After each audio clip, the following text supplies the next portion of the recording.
Let me indicate the way. Look, you pick it up easy enough. You don't need to listen to a couple of thousand recordings of Marshall.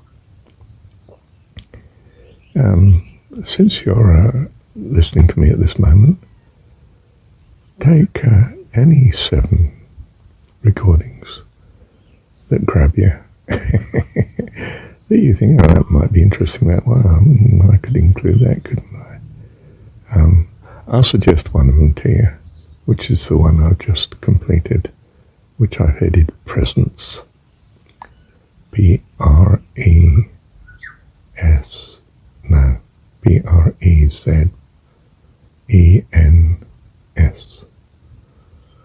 Presence.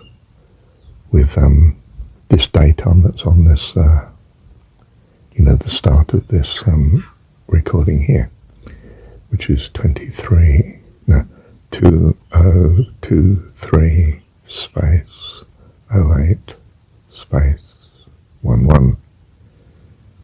Okay, and this one is B, and the one I've just finished, Presence, is A. So include that one, and you got 6 others. Okay. And it's like a hologram. You have enough there to be able to fill in the rest. You don't need to bludgeon the consciousness to bits. Hang on, I've got a call from my ex. Oh, yes, let me... have I got enough time? Oh no, I've got to move, haven't I? Yes, I'll finish this in a minute. Well, not in a minute, but later. Thank you, Dad. Yeah, you never need to do all to have done enough. Enough can be very little, but enough. Enough is all you need. You just want to be permanently anchored in the kingdom of heaven. Awareness of the presence of God always with you and you with Him.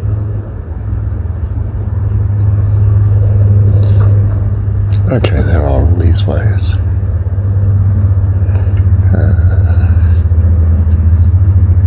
As in the last recording I've listed. And when you want to just relax, choose good company.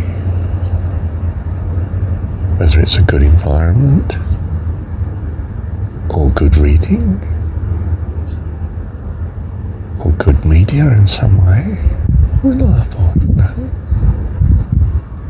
good friend,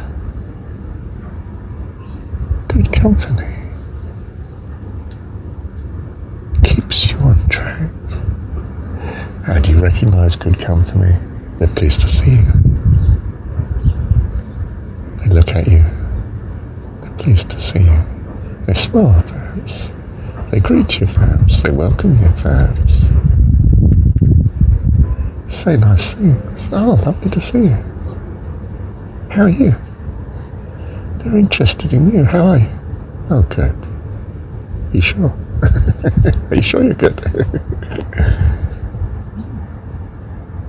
Do you see? They can probably talk about God easily. They're full of joy. They bring peace. You're the better for having been with them. You don't need to saturate yourself with them. You don't need to worship them. You just... Oh, it's good to be with you. Abide with me. Yes. Okay. In the Old Testament especially, God changed names when the person became enlightened, if you like, converted, or had an experience with God, major. Early ones, they used to put an H in, so Abraham became Abraham, and so on. Later ones, they might change name. Jesus might shift it to Peter, and on this rock I will, build my church.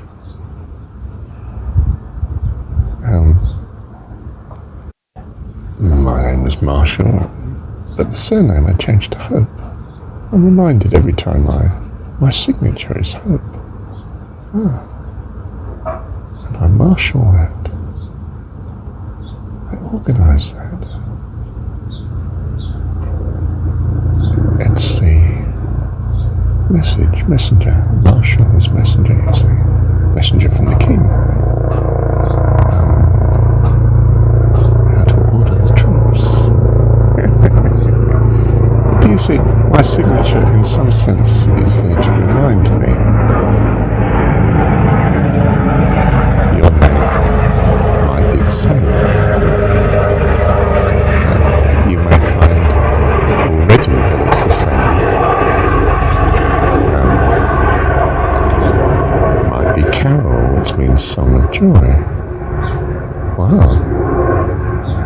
It might be my friend Joy Townsend. Her name was Joy already. She married a chap, Professor Townsend. And her Joy was in town. She's a city person.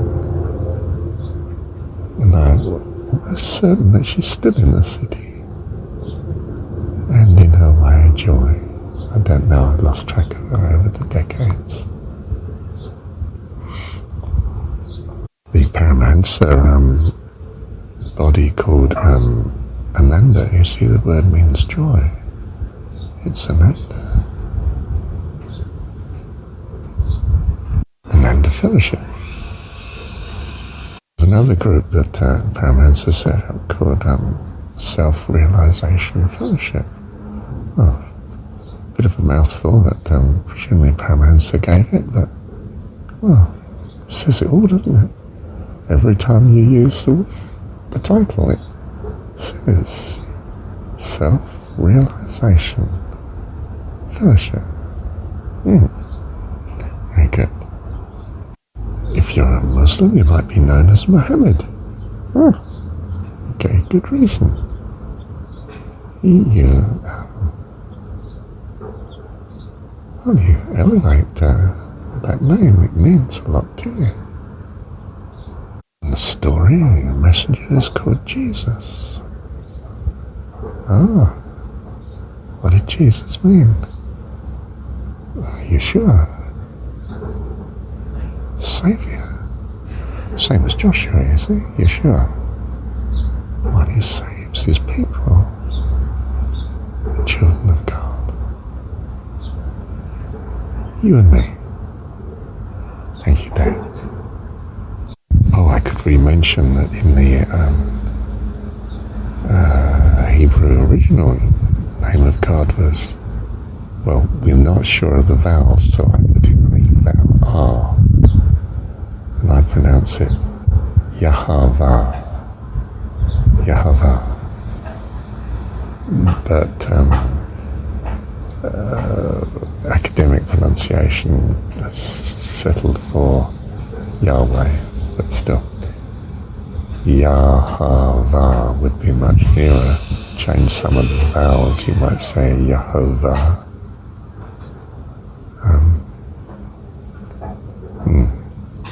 But what does it mean? God is praise. Oh, how did that help? You come to him by praising him.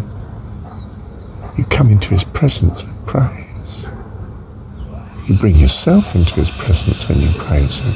That's why we have the singing at the beginning of Christian services. We sing the praises of God. It lifts the congregation, so perhaps they'll hear what the preacher's got to say. And you're thanking him, you're praising him, because you're identifying this goodness as having come from him. You're glorifying God. Wow. Well, just an extra I want to tell you, you know that I say the colours of the morning are in your eyes. When you're meditating, perhaps you're doing breathing that I was talking about, perhaps you're just quietly sitting, you can find that the colours literally become very vivid. even the colours of the carpet or the curtain or the things on the wall. You've suddenly become aware of the subtle differences and contrast of the colours.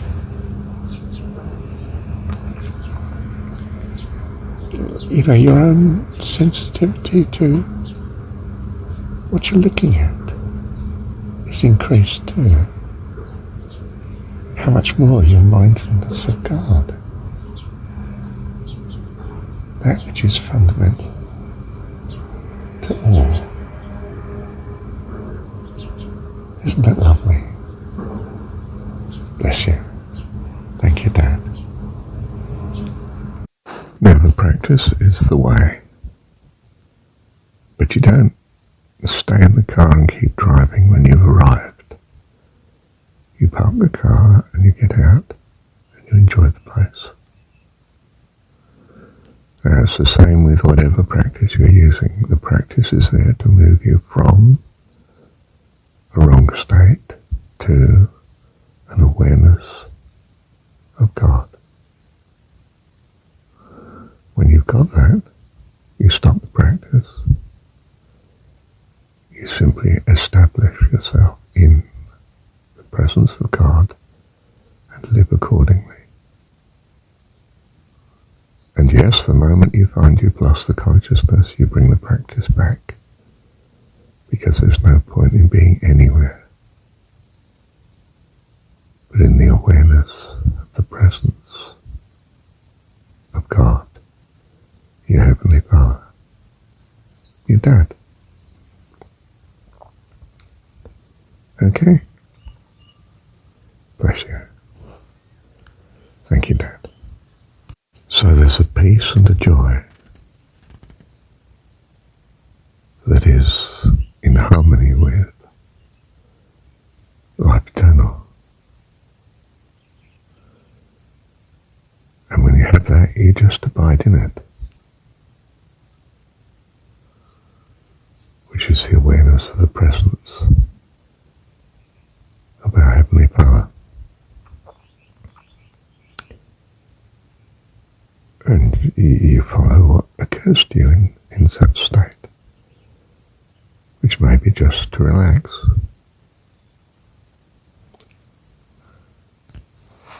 But when you're taken with a goal or an activity or a purpose that you find is not in a state of awareness of God, then you do what you can to return to the practice. And as I've said, there are many practices which can help you. It might be singing a worship song of some sort, something lovely. It might be reading something wholesome and reliable. It might be good company. A friend who is a friend of God too. Your God, not someone else's.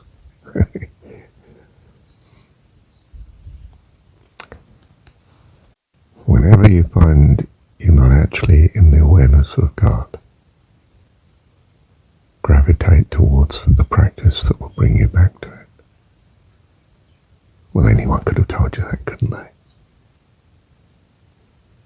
Be mad not to. The more you do it, the more it becomes a habit, automatic. Your very nature, who you are.